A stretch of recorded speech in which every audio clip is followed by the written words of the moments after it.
Hello, Bookworms. Welcome to the Weekend Readers Book Club. Thank you for joining us. First off, happy 2024. In this episode, we are discussing the book entitled Lebron by Jeff Benedict.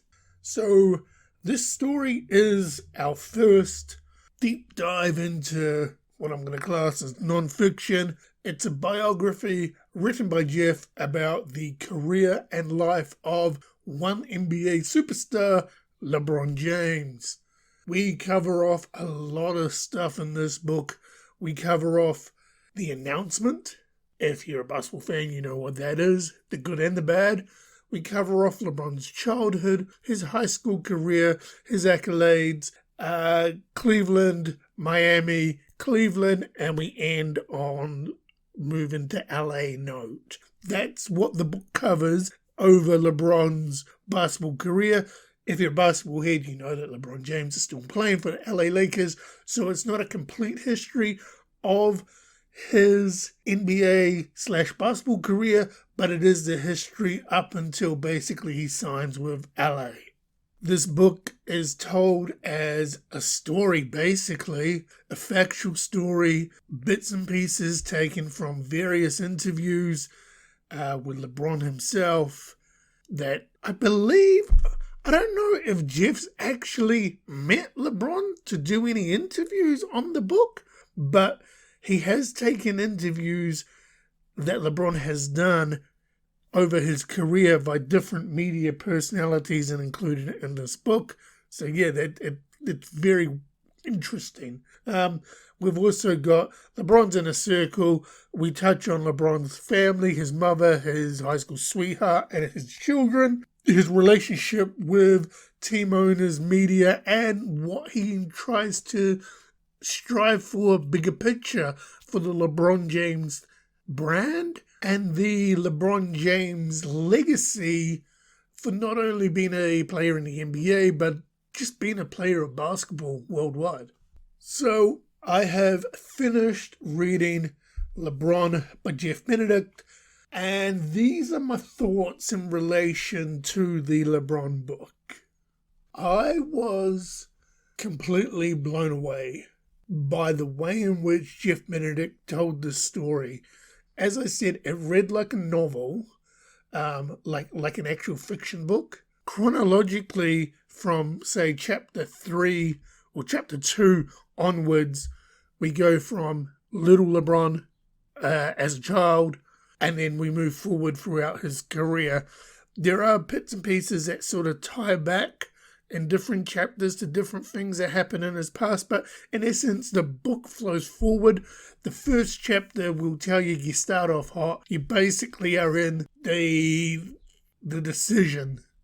The decision is the first chapter, and it was really, like, that first chapter, I can see why they did the decision as the first chapter, because after reading that first chapter, it gave me the sense of the way in which Jeff was going to write the story, and I tell you, it had me hooked, and I didn't look back. I just kept on reading and reading and reading, and I was very surprised on how easy this non-fiction book was.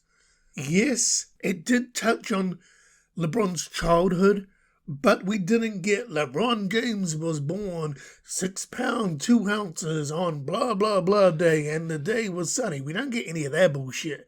We just get, hey, this is LeBron James growing up. This is what he went through. These are the reasons why. And this is how it relates to the overall arcing story that is basketball. This is the life lessons and the integrity that he took on board to achieve XYZ. And then that was a stepping stone to basketball as well. It was really it was a really well done biography from a person who doesn't really delve into non-fiction. And from my perspective, I was like, you hit the main points, you gave me the backstory, then we jumped into the basketball stuff. And even with the knowledge that I did have of LeBron James prior to going into this read, damn, I read a hell of a lot of stuff that I did not know. And I tell you, I come away with a newfound respect for one of the GOATs of the game. The only bad thing I will take away from this read is basically the last chapter. The dude left us on a cliffhanger.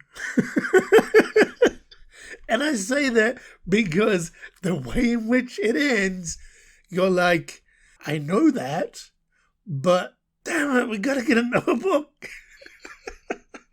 That's not a bad thing. It's a good thing. It was just the way the book ended. I was just like, you know what? Chef's kiss. It sort of captivates the overall story. He's done everything in basketball, i.e. his NBA career, won titles, went back home to Cleveland, won them a title, went to the Olympics, won gold medals. The only thing left to do is to play with his son. And it's like, will that happen? Fingers crossed for this year's draft. So overall, great read. Thoroughly enjoyed it. I am really, really intrigued to see if I'm going to like another book that I've got of Jeff Benedict's to read, which is the Tiger Woods book, but that may come later down the track. So the question I need to answer is, am I going to donate this book, or is this book going to be the first book for 2024 to go onto my bookshelf? The answer is, it's going on my bookshelf. And it's probably up there. Like, this is the first non-fiction book that I've read start to finish and had no issues with it, was invested, and I just found myself, I gotta read more of the book because I don't want to stop. So yeah, Lebron by Jeff Benedict, you are going on to my bookshelf. Welcome. Now, as it customs here at the Weekend Readers, as one book closes, another book has to open, and it is now time to find out what the next read for the Weekend Readers Book Club is. And Bookworms, we can confirm that the next book is Yellowface by R.F. Kuang. Now, hopefully I've pronounced that surname correctly. This book is the newly crowned Goodreads Fiction Book of the Year. Got my hot little hands on it through the library. So, Yellowface by R.F. Kuang, you are the next read for the Weekend Readers Book Club. And also, got to make a shout out to Mike. Mike said to read this book because he thoroughly enjoyed it. So, Mike, I'm reading Yellowface. So, Bookworms, that was my discussion and review and rant about Lebron by Jeff Benedict. A book that I thoroughly enjoyed.